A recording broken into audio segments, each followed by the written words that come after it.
When my sister Brittany banned me from her dream wedding, she laughed. Your presence would cause unnecessary distractions, her email read. After 32 years of being the family disappointment, this was her final rejection. She never imagined that 3,000 miles away in Iceland, I would orchestrate her perfect nightmare with surgical precision. They taught me I wasn't good enough to be seen with them.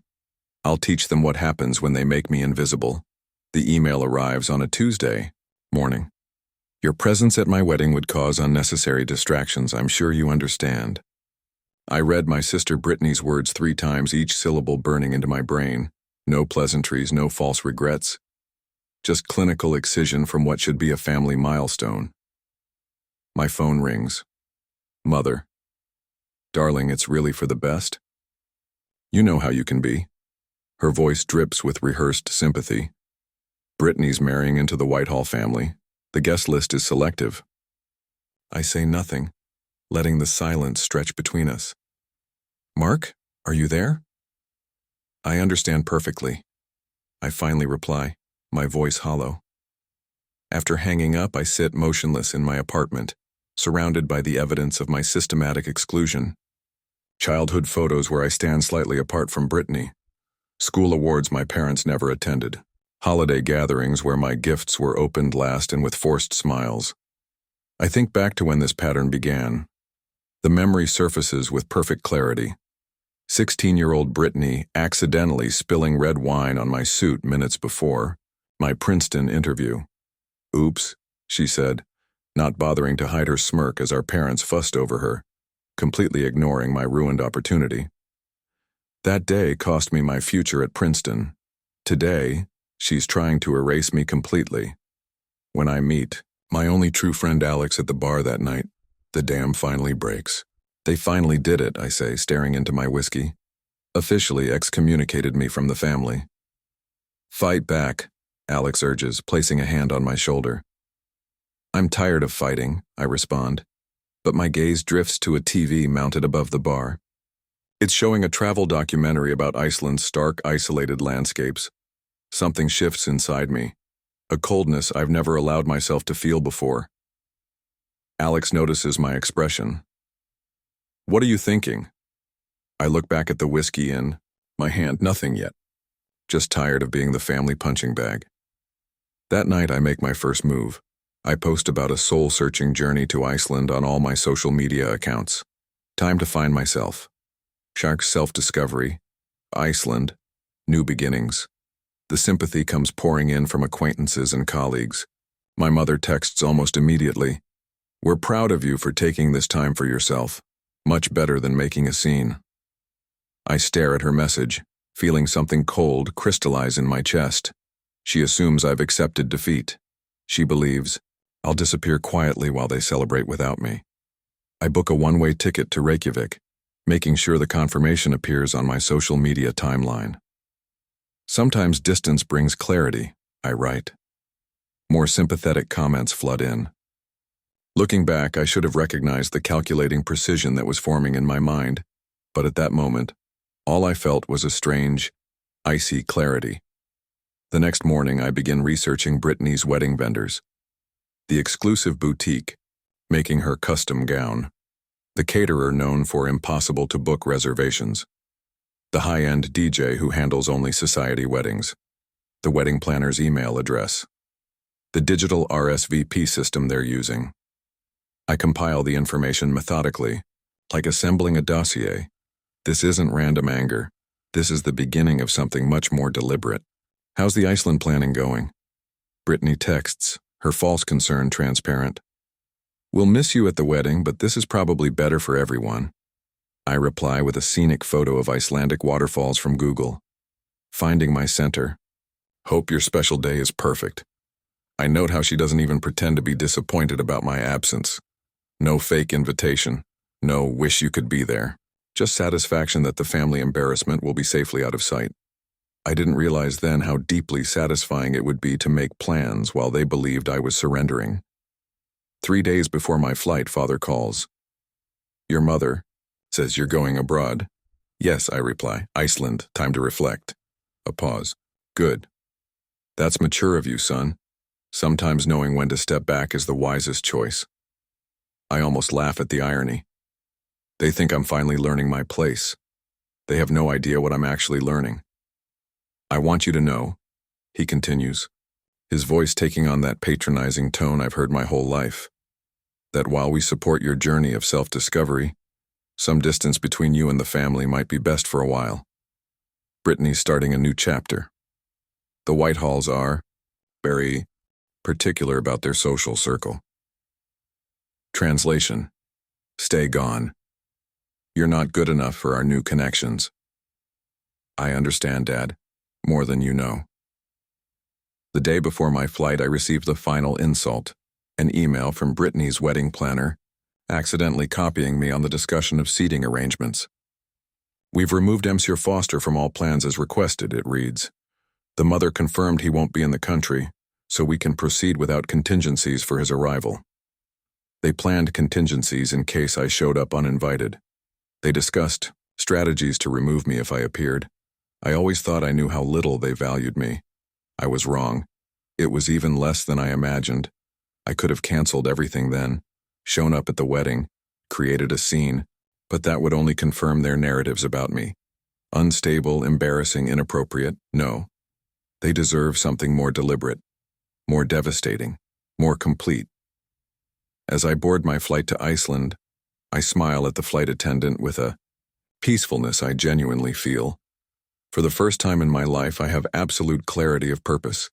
I didn't know it then, but this wasn't a retreat. It was an advance to higher ground, the perfect vantage point for what was to come. Iceland isn't my surrender. Iceland is my command center, and from there, I will orchestrate the most magnificent disaster my sister's perfect day could possibly become. My Instagram shows me contemplative beside an Icelandic waterfall, wind tousling my hair as I gaze toward the horizon. The reality? I'm sitting in a small Reykjavik Airbnb before a green screen, surrounded by equipment that would make most IT professionals jealous.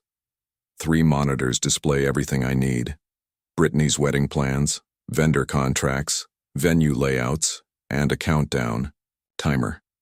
14 days until the wedding of the year becomes the disaster of the decade. Let's get to work, I murmur, cracking my knuckles. The first target, her sacred dress. Brittany spent months finding the perfect designer, bragging about the $50,000 custom gown in every family conversation. Now it's time for some alterations. Using voice-modulating software, I call the exclusive boutique. The receptionist answers with practiced refinement. This is Chad Whitehall's personal assistant, I say, affecting a harried tone. Mr. Whitehall would like to surprise his fiancée with modifications to her gown. Sir, we don't typically make changes without the bride's consent.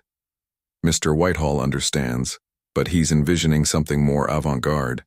Perhaps asymmetrical sleeves, some tasteful neon accents, very fashion-forward. That's quite unusual. The designer hesitates. I've prepared for this resistance. The Whitehalls aren't trendsetters, not followers.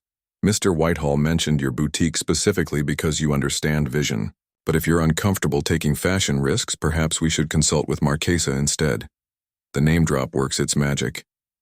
No, we're certainly capable of executing Mr. Whitehall's vision. When would he like to see the modifications? The final fitting, of course, he wants it to be a complete surprise. I hang up, satisfaction warming my chest. Watching my sister's face when she sees her transformed gown will be priceless. I've already hacked the boutique's security system to ensure I don't miss a moment. My family believes I'm healing in Iceland, finding inner peace away from their perfect celebration. If only they knew the truth. The quiet, disappointing son they've dismissed is about to become the architect of their social nightmare. The next day, I turn my attention to the catering. Brittany hired Chef Maurizio, known for his temperamental genius and exclusive clientele. His ego makes him the perfect target. I create a fake wedding planner email account and compose a message. Chef Maurizio, we must urgently update you on dietary restrictions for the bride and groom. Ms. Foster develops aggressive hives from all non-organic kale and most citrus. Mr. Whitehall experiences explosive flatulence from gluten and digestive distress. from anything aged longer than 3 days. Both avoid all red foods on Saturdays for spiritual reasons. I add 6 more increasingly. Absurd restrictions before sending. 20 minutes later, my phone rings. The real wedding planner, confused by the chef's furious call. I don't answer. Let them sort through the chaos. Meanwhile, I log into my regular email to find a message from Mother. Just checking in, darling. How's Iceland? Brittany's wedding. Preparations are going beautifully. The dress fitting is tomorrow. I smile as I type my response. Iceland is transformative. I'm finding such peace here, truly letting go of negative energies. Send Brittany my love. If they only knew what letting go really meant to me now. The quiet son they've dismissed is about to show them exactly what he's capable of. 2 days later, I watch through hacked security footage as Brittany arrives for her final dress fitting. The boutique owner nervously unveils the transformed gown, now a Frankenstein's monster of clashing elements, asymmetrical chaos, and yes, tasteful neon piping. Brittany's face collapses in stages. Confusion, disbelief, horror. What have you done to my dress? The modifications your fiancé requested, the designer says, visibly uncomfortable. Chad did this? Chad? The shouting begins. Tears flow. Phones come out. The boutique owner insists they can't possibly revert to the original design in time. For the wedding. Brittany calls Chad, who genuinely has no idea what she's talking about. I sip my coffee, watching the meltdown in high definition. The satisfaction is even greater than I anticipated. My revenge is just beginning. I finalize my next move. A precisely timed delivery of 100 live crickets to the kitchen during peak preparation time on the wedding day. The order is placed through 3 different proxies, untraceable back to me. Looking back at my methodical planning, I'm almost impressed with myself. Years of being underestimated created the perfect cover for what I'm about to unleash. My phone chimes with a text from Father. Your sister's dress was ruined by some incompetent designer. Your mother is beside herself trying to fix this disaster before the wedding. Glad you're finding peace over there instead of adding to the stress. The irony is delicious. Even now they assume I would only be a liability, never a threat. I post another serene Icelandic landscape on social media. Finding that inner silence among the glaciers. Self-discovery, inner peace. The comments pour in, praising my maturity and Zen attitude. If they could see me now, surrounded by monitors, displaying their wedding vendors' emails, security camera feeds, and digital vulnerabilities, they might finally realize who I really am. The wedding countdown shows 12 days remaining. Time to escalate. I access the catering company's delivery schedule and add a special order of exotic spices that will arrive the morning of the wedding. The packet contains nothing dangerous, just an assortment of colorings and flavors that will make everything taste faintly of licorice and mint, a combination scientifically proven to be universally unpleasant. Next, I turn my attention to the venue's climate control system. A small adjustment to the temperature settings, scheduled to activate during the reception. 78 degrees, just warm enough to make everyone uncomfortable in formal wear, not obvious enough to immediately identify as sabotage. The rehearsal dinner reservations accidentally update to seat bitter family rivals next to each other. The wedding car service receives a schedule change, delaying pickup times by 45 critical minutes. Each alteration is small, deniable. Together they form a symphony of disruption that will build throughout their perfect day. I didn't start this war. I simply refused to be their casualty any longer. As evening falls in Reykjavik, I step outside. My Airbnb for the first genuine photo of my trip, me against the sunset smiling with authentic happiness. I post it with the caption, "Finding my power in this magical landscape. Some things must end for others to begin." They think I'm talking about personal growth. They're wrong.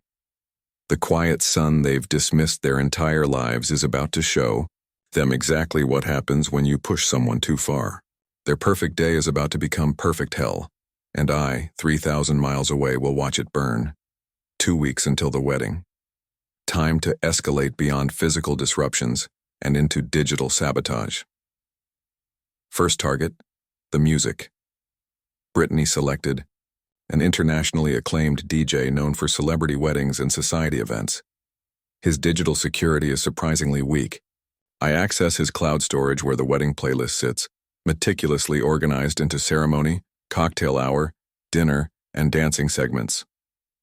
Brittany's processional music, Wagner's traditional bridal chorus, is replaced with the Baby Shark theme song. Their first dance music, originally Ed Sheeran's Perfect, becomes a death metal cover of My Heart Will Go On. Father-daughter dance, now it's Gold Digger by Kanye West. The entire playlist receives subtle modifications. Songs remain recognizable, enough that the DJ won't notice during equipment checks, but different enough to create maximum awkwardness when played. Sometimes I still can't believe I'm doing this. The quiet, disappointing son they've always underestimated. The thought makes me smile as I finalize the audio files. My phone buzzes with a text from Brittany. Dress disaster fixed, thank God. Wedding back on track. Hope you're finding yourself in Iceland. I respond with a glacier photo. Nature reminds us that even the most solid things can crack under pressure. Finding so much clarity here. She doesn't catch my meaning. She never does. Next, I turn to the guest list. My Aunt Victoria, technologically challenged but with RSVP system access, becomes my unwitting accomplice. A phone call convinces her I'm helping organize Brittany's surprise guests while she struggles with her computer. "Oh, Mark, you're such a dear to help with the technical stuff," she says, giving me her login credentials. "Your sister will be so pleased." If she only knew. With access to the digital RSVP system, I add several special guests to the approved list. A local LARPing group known for elaborate costumes, a fire-breathing street performer I found on Instagram, and a disgruntled ex-employee of Chad's father, who was fired under suspicious circumstances. Each receives a personalized invitation from the Wedding Enhancement Committee. The digital fingerprints lead nowhere near me. The quiet son they've dismissed is proving more resourceful than they ever imagined. I set up a private live stream channel, sharing access with only Alex and 2 trusted friends who know what my family did. This isn't just revenge, I tell them, during a test broadcast. This is justice for every time they made me feel worthless. My most ambitious plan involves a local drone operator paid in cryptocurrency. His instructions are precise. Fly over the outdoor reception at the exact moment of the champagne toast, unfurl a banner, then release thousands of tiny biodegradable rubber chickens before disappearing. The timing must be perfect. The family will be centered, glasses raised, photographers positioned. Maximum visibility, maximum impact. I fall asleep that night feeling more powerful than I have in years. For once, I'm not the victim of their story. I'm the author of mine. Mother calls the next morning. "Mark, darling, how's Iceland?" "Transformative," I answer truthfully. Good, good. Listen, there's been some confusion with Brittany's wedding plans. Someone's been making changes to arrangements. You wouldn't know anything about that, would you? My pulse quickens, but my voice remains steady. How could I? I'm in Iceland. Of course, she says quickly. Just checking all possibilities. Some very strange things have been happening. After hanging up, I double-check all my digital trails. Nothing leads back to me. Their suspicion is natural but impotent. The power dynamic has shifted and they don't even realize it yet. The night before the wedding, Father leaves a voicemail. "Son, just checking in. Your sister's big day is tomorrow. I hope you're finding whatever you're looking for out there. We're relieved you chose to handle this maturely." I delete the message and turn to my final preparations. The drone operator confirms position and timing. The live stream tests successfully. All pieces are in place. Then I discover something unexpected. While reviewing hacked correspondence between wedding party members, I find messages between Chad and Jessica, Brittany's maid of honor and supposed best friend since childhood. The evidence is irrefutable. Explicit texts, hotel receipts, plans to meet the night before the wedding. "Can't wait to see you tonight," Chad writes. One last hurrah before the old ball and chain. Jessica responds. She still has no idea, clueless as always. The messages continue, revealing months of deception. Chad never loved Brittany. He's marrying her for connections to her father's business empire while maintaining his relationship with Jessica. I sit back genuinely shocked. My plans were meant to humiliate, not devastate. This is real betrayal, not manufactured chaos. For the first time since starting this venture, I hesitate. Should I expose them? Would that be going too far? The questions circle in my mind as I stare at the evidence. I didn't anticipate facing a moral dilemma at this stage. My revenge was supposed to be calculated, controlled. This new information changes everything. After hours of consideration, I modify the drone banner. The original design simply read, "Congratulations on your special day," in a font slightly too comic to be taken seriously. The new version reads, "She knows what you did last summer, Chadlington, and so does your accountant. M." Vague enough to create panic, specific enough to trigger Chad's guilty conscience. The addition of M is my signature, deniable, but unmistakable to my family. I also set up an anonymous email account and prepare a file containing the evidence of Chad's infidelity, scheduled to send to Brittany the morning after the wedding. Let her enjoy the public humiliation first, then face the private betrayal. A double destruction seems fitting for the sister who has caused me so much pain. Looking back at that moment, I recognize it as the point where my revenge transcended simple sabotage and became something more profound, truth-telling. Sometimes the truth is the cruelest revenge of all. The wedding day dawns. In Iceland, I brew coffee and settle into my command center. Multiple feeds display different areas of the venue. Everything is ready. I post one final peaceful Icelandic selfie. Finding my center in this land of fire and ice. Some journeys take us far from home to bring us back to ourselves. Peace, clarity, new beginnings. Mother comments immediately. "So glad you're at peace, darling. Brittany's big day has arrived. Wish you could see how beautiful everything looks." I smile at the screen. "I'll be seeing everything, Mother. More than you can possibly imagine." The quiet son they've always underestimated is about to deliver. The performance of a lifetime, and I won't even need to leave my chair. Wedding day arrives. I settle into my command center, coffee in hand, multiple feeds displaying every corner of the venue. My heart rate is surprisingly steady. This is no longer about emotion. This is execution. The first feed shows Brittany in the bridal suite, surrounded by her entourage. The maid of honor, Jessica, hovers nearby, the perfect picture of supportive friendship. If only Brittany knew what she'd been texting Chad last night. Hair and makeup running behind schedule, I note to my live stream audience of trusted friends. That's not my doing, just wedding day chaos. But chaos will soon have a new definition. Feed 2 shows the kitchen. Right on schedule, a delivery arrives, live crickets labeled as organic microgreens from a specialty supplier. The package is accepted without question. The staff will discover the contents during peak preparation time. I zoom in on my sister's face as she examines her reflection. The dress catastrophe was technically resolved, but the replacement is clearly inferior to the original design. She's trying to hide her disappointment. Soon, the dress will be the least of her concerns. Outside, guests begin arriving. The venue, temperature subtly rises 1 degree every 15 minutes. No one will notice until they're perspiring through their formal wear.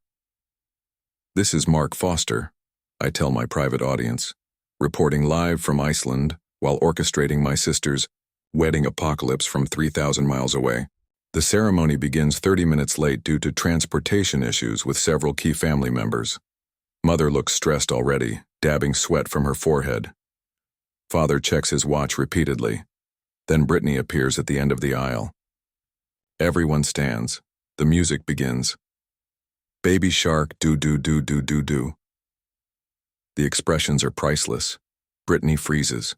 Her father nearly stumbles. The wedding planner frantically signals the DJ, who looks confused, checking his equipment. After an excruciating 20 seconds, someone manages to cut the music. Brittany proceeds in awkward silence.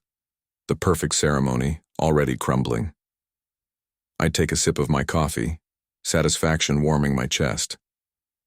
The quiet brother they excluded is causing quite a commotion without saying a word. During the vows, the microphone cuts out at perfectly timed intervals, forcing the couple to repeat themselves. Chad looks increasingly nervous, glancing at Jessica, who avoids his gaze. The ceremony somehow limps to completion. The reception begins under a cloud of confusion and mounting disasters. I switch to the kitchen feed, where chaos reigns. The crickets have been discovered, jumping between serving platters. Staff scramble to capture them, falling increasingly behind schedule. Meanwhile, the unexpected guests begin arriving. The LARPers appear in full medieval regalia, claiming to be the Whitehall cousins from Oregon. The fire breather introduces himself to the wedding planner as the special entertainment. The ex-employee of Chad's father makes a beeline for the open bar, loudly greeting his former boss. My parents look bewildered. Brittany is in crisis mode, huddled with her wedding planner. Chad appears to be drinking heavily. If they only knew that the awkward brother they didn't want in their photos is currently directing this mayhem from another continent. The first dance approaches. The DJ announces the couple, and they take the floor. Instead of Ed Sheeran's Perfect, a death metal version of My Heart Will Go On blasts through the speakers. Chad attempts to continue dancing while Brittany looks ready to combust. The father-daughter dance becomes Gold Digger. The mother-son dance transforms into Oops, I Did It Again. Each musical selection more inappropriate than the last. Notice, I tell my viewers, how my mother keeps trying to smile through it. All as if pretending hard enough will make the nightmare disappear. The livestream chat fills with laughter and encouragement. For once in my life, people are on my side. The temperature in the venue now approaches 80 degrees. Men remove jackets. Women fan themselves with programs. The catering staff finally emerges from the kitchen, serving bland, strange offerings that cause visible confusion among guests. What is this supposed to be? I hear someone ask on the audio feed. Gluten-free, organic, non-citrus alternatives, a server replies uncertainly. Special dietary requirements. The moment approaches for the champagne toast. The drone operator confirms position. I initiate the final sequence. Banner deployment, followed by the release of thousands of tiny biodegradable rubber chickens.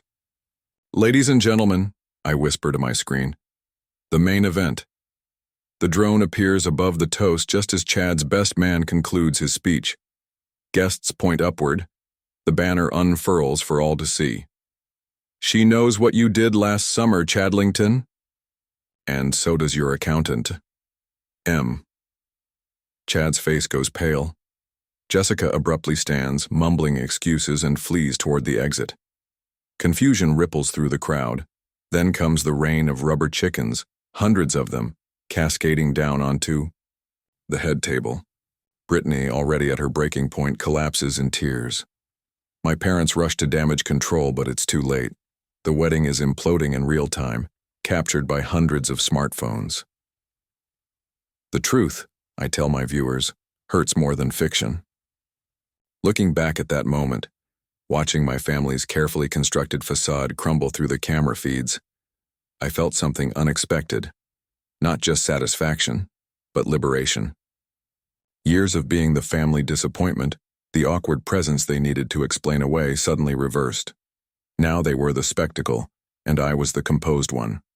Within minutes, clips of the rubber chicken downpour appear on social media. Wedding from Hell starts trending locally. The Whitehall family patriarch huddles with my father, both men looking grim. Guests begin leaving early, citing various excuses. I check the anonymous email account I created. The evidence of Chad's infidelity is scheduled to send to Brittany tomorrow morning. Let her enjoy the public humiliation first, then face the private betrayal. A double destruction seems fitting for the sister who has caused me so much pain. My phone buzzes with increasingly frantic texts. Mother, this has your fingerprints all over it. Tell me you weren't involved. Father, if I find out you did this to your sister, there will be serious consequences. I respond with bewildered innocence. Just saw some weird stuff on social media. What happened? I've been hiking glaciers all day.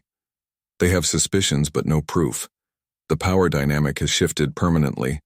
The brother they deemed unworthy of inclusion has orchestrated their downfall from afar, with surgical precision. As the feeds show the last guest departing and my sister being escorted to a car, mascara streaking her cheeks, I close my laptop. The mission is complete.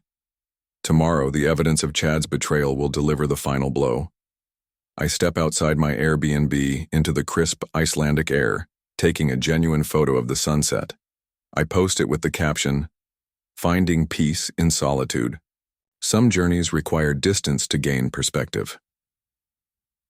Clarity, truth, new beginnings.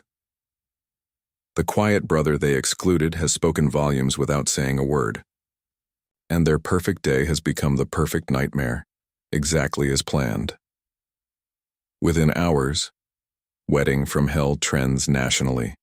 My morning begins with coffee and chaos as I scroll through the digital aftermath. Video clips of the rubber chicken, downpour appear on morning shows. Memes of Chad's horrified face circulate widely. The Whitehall family releases a statement about investigating this appalling incident, while my family goes silent. I check my anonymous email account. The evidence of Chad's infidelity sent to Brittany at 7 a.m., as scheduled. By now, she's seen the screenshots, the hotel receipts, the explicit messages between her new husband and her best friend. My phone hasn't stopped buzzing. Mother has called 17 times. Father's messages grow increasingly threatening. I respond only once. Just woke up. Why is everyone freaking out? Signal is spotty on the glacier tour. Their powerlessness feeds something in me I never knew existed. The overlooked son they couldn't be bothered to include in a family milestone now occupies their every thought. Alex texts, "It's everywhere. You okay?" "Never better," I reply truthfully. I spent years being the family disappointment, the awkward presence they needed to explain away. Now they're the spectacle, and I remain composed, untouchable. National. Gossip sites pick up the story by noon. Society wedding turns disaster, drone attack rains rubber chickens on Whitehall Foster nuptials. Anonymous sources claim the banner referenced financial improprieties. The Whitehall stock takes a minor hit. I send Alex screenshots of the coverage. "Worth missing the open bar?" "Absolutely," he responds. "But be careful. They're out for blood." By evening, I learn through social media that Brittany's honeymoon has been canceled. The Whitehalls publicly distance themselves, their statement carefully noting that recent events have raised concerns about the Foster family's appropriateness for our circle. Mother finally leaves a voicemail that doesn't demand a callback. "Mark, I don't know if you had anything to do with yesterday. I can't imagine how you could have from Iceland, but that banner had your initial. People are asking questions we can't answer. Your father is beside himself. Please call when you get this." Her voice sounds broken. I should feel triumphant. Instead, a strange emptiness grows.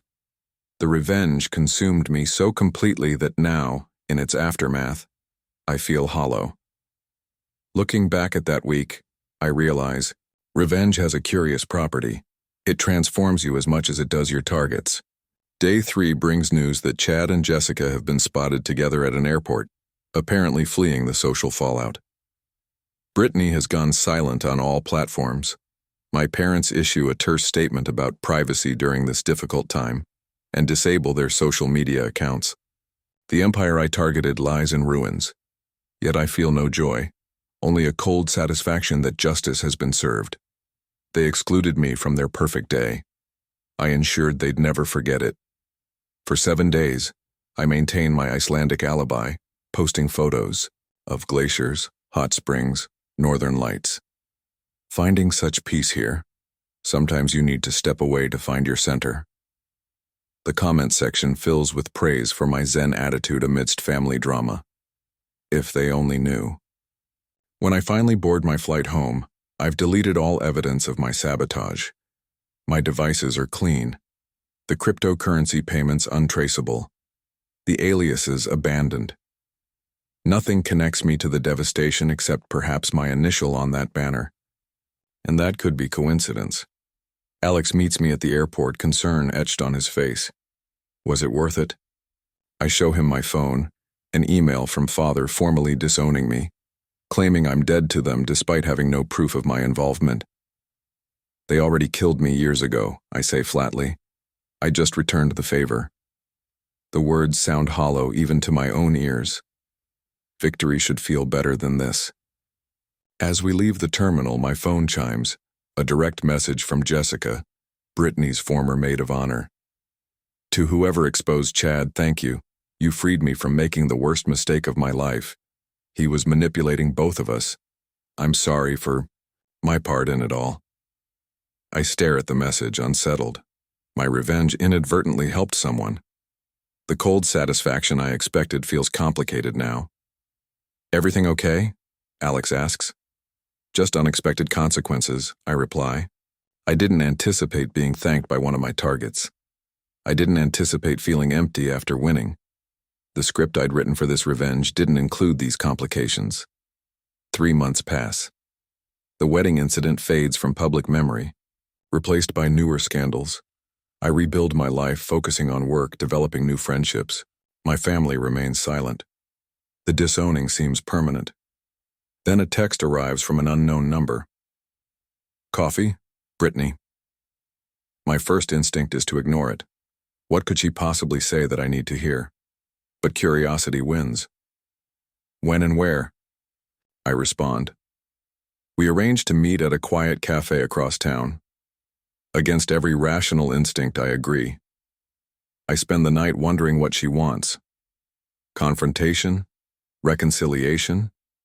Did she somehow discover my involvement? The questions circle endlessly.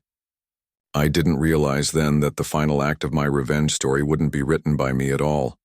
The next morning finds me sitting in my car outside the cafe, debating whether to go through with this meeting. My revenge was perfect. My family suffered exactly as I intended. Why risk complicating that? Because the story isn't complete, I realize. The architect of chaos needs to witness the full impact of his creation. I walk into the cafe 20 minutes late, a small power move to establish control. Brittany sits alone at a corner table, shoulders hunched, no designer clothes, or perfect makeup. She looks broken. I didn't think you'd come, she says when I sit. Curiosity, I reply coldly. She stares into her cup. I don't know if you had anything to do with what happened, but I deserved it. I maintain a neutral expression, saying nothing. I've been horrible to you our entire lives, she continues, voice cracking. I was jealous. You were always smarter, more genuine. People actually liked you for you, not for what you could do for them. The confession catches me off guard. This isn't the script I expected. And now? I ask, keeping my voice even. Now I have nothing, no husband, no friends. Our parents barely speak to me. I embarrass them. She laughs bitterly. Turns out I was the distraction. I watch her carefully, searching for manipulation and finding only defeat. The golden child has fallen, and the fall was harder than even I anticipated. Chad was cheating with Jessica, she says. You probably heard, everyone did, they're together now. I'm sorry, I say, surprising myself by meaning it. She looks up, eyes red-rimmed. The funny thing is, after everything fell apart, I found evidence he was planning to leave me at the altar anyway. Some sick power play for social media attention. The wedding was going to be a disaster with or without the rubber chickens. This information hits me like a physical blow. My elaborate revenge was ultimately unnecessary. Chad would have destroyed Brittany anyway. Human emotions are funny things. Despite everything she'd done to me over the years, I feel a strange pang of sympathy. The architect of chaos discovers his masterpiece was redundant. I study Brittany across the table. The sister who once radiated golden child perfection now looks hollowed out, diminished. There's a certain power in witnessing this transformation, up close, more satisfying than viewing it through camera feeds. I forgive you, I say finally, the words coming easier than expected. For everything. Relief washes over her face. Really? Life's too short for grudges. I stand to leave, my coffee untouched. My revenge is complete, perhaps more thoroughly than I planned. The architect of her destruction can afford to be magnanimous now. Mark, she calls as I reach the door. Thank you. For what, I wonder? For forgiveness she doesn't deserve? Or does some part of her sense my involvement, grateful for the twisted liberation my chaos provided? Outside, I delete all remaining evidence of my sabotage from my phone. The digital trail is already cold, but best to remove everything. Each deletion feels like releasing a small weight. I walk away from the cafe with lighter steps, but after a few paces I stop. Something doesn't feel finished. The revenge was perfect, yes. The wedding destroyed, the relationship exposed, the family humiliated, yet something remains incomplete. I turn back, looking through the window at my sister sitting alone, staring into her coffee cup. For a moment I see myself in her isolation. The outcast, the one who doesn't belong. My revenge transformed her into me. Poetic, but oddly unsatisfying. I take out my phone and compose one final message. Inside, Brittany's phone chimes. She reads it, looks up in shock. The text. Check your email. I saved all the messages where Chad planned to leave you at the altar. I didn't need to ruin your wedding, he was going to do it himself. P.S. Iceland's beautiful this time of year. You should visit. I walk away without waiting for her response. The master strategist has made his final move. Looking back at that moment, I realize I wasn't just closing the chapter on my revenge. I was offering a strange kind of redemption both for her and for myself. 2 weeks pass. I hear nothing from Brittany or my parents. The silence suggests my message accomplished its purpose, providing just enough doubt about my involvement to make them question everything. Then an email arrives from Brittany. I looked at those messages, you're right. He was planning to humiliate me all along. How did you get these? I respond simply, I have my resources. Our parents want to speak with you, she writes back. They're reconsidering everything. I'm not interested, I reply. I've moved on. The power balance has shifted permanently. They now seek my attention, my forgiveness, my return to the fold. The son they excluded has become the one who excludes. The symmetry feels right. Another week passes. I focus on work, on building a life that doesn't revolve around family trauma. The revenge no longer defines me. It was a chapter, not the whole story. My phone rings. Unknown number. Mark Foster. I answer. Mark, it's your father. I say nothing, waiting. Son, we've been doing some thinking, your mother and I, about the wedding, about how we've treated you over the years. Still I wait. Let him fill the silence for once. We were wrong, he says finally. The words clearly difficult for him. To exclude you, to always favor your sister. We see that now. What changed? I ask, though I know the answer. Everything, he admits. The wedding disaster forced us to reevaluate many things, including how we've treated you. I almost laugh at the irony. My revenge accomplished what years of direct confrontation never could, making them see their own behavior clearly. We'd like to have you for dinner, he continues. To talk. Start. Rebuilding. I consider refusing, maintaining my distance. The architect of their downfall disappearing from their lives completely would be a fitting end. But endings are rarely so clean. Next Thursday, I say finally. I have a short window that evening. We'll take whatever time you can give us, he replies, relief evident in his voice. I hang up, feelings mixed. The victory is complete, but hollow in ways I didn't anticipate. Revenge transformed not just my targets, but me as well. The dinner is awkward, stilted. Mother cries, apologizing for years of subtle cruelty. Father struggles to express emotions he's kept buried for decades. Brittany sits quietly, a shadow of her former confident self. I maintain composure, accepting their apologies with grace.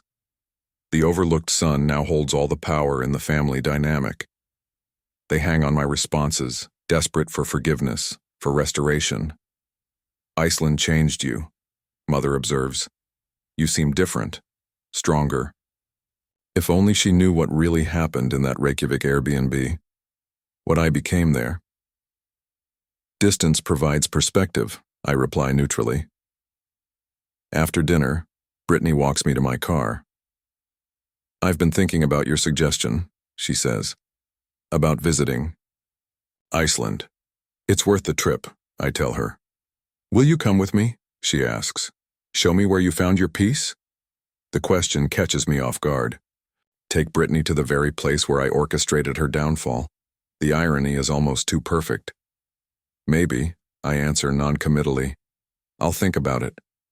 She nods, accepting my hesitation as reasonable given our history. She doesn't push, doesn't demand. The entitled sister has been replaced by someone more thoughtful, more careful. My revenge accomplished more than just destruction. It forced fundamental change. The ultimate power move wasn't ruining her wedding, but transforming how they all relate to me. 2 days later, I send Brittany a text. Iceland in October, I'll arrange everything. Her response is immediate. Thank you. I begin planning our trip, this time for real. No green screens, no revenge plots. Just two siblings attempting to rebuild something from the ashes of the past. Will I ever tell her the truth? Probably not. Some secrets serve us better kept. The architect of chaos knows when to reveal his designs and when to let the mystery endure. As I book our flights, I reflect on how thoroughly my revenge changed everything. I destroyed their perfect day, exposed their pretensions, forced them to confront their treatment of me. But in the end, the most significant transformation was within myself. I found power I never knew I possessed. The quiet son they dismissed discovered his voice in the most dramatic way possible. The final irony? In seeking to punish them for excluding me, I created a path for genuine inclusion on my terms. The revenge wasn't just about destroying their day. It was about reconstructing our entire family dynamic. I send Brittany the confirmation for our Iceland booking with a short message. Looking forward to showing you where I found my strength. She doesn't know that her perfect wedding had to become the perfect nightmare for us to find our way to something resembling family. That sometimes destruction is the only path to creation. The brother they banned from the wedding now holds the key to their redemption. The perfect symmetry of it all makes me smile as I close my laptop. I check my email one last time before bed. A message from Chad sits in my inbox, subject line. I know it was you. I delete it without reading. He no longer matters in this story. This is between me and my family now. And for the first time in my life, I'm writing the script.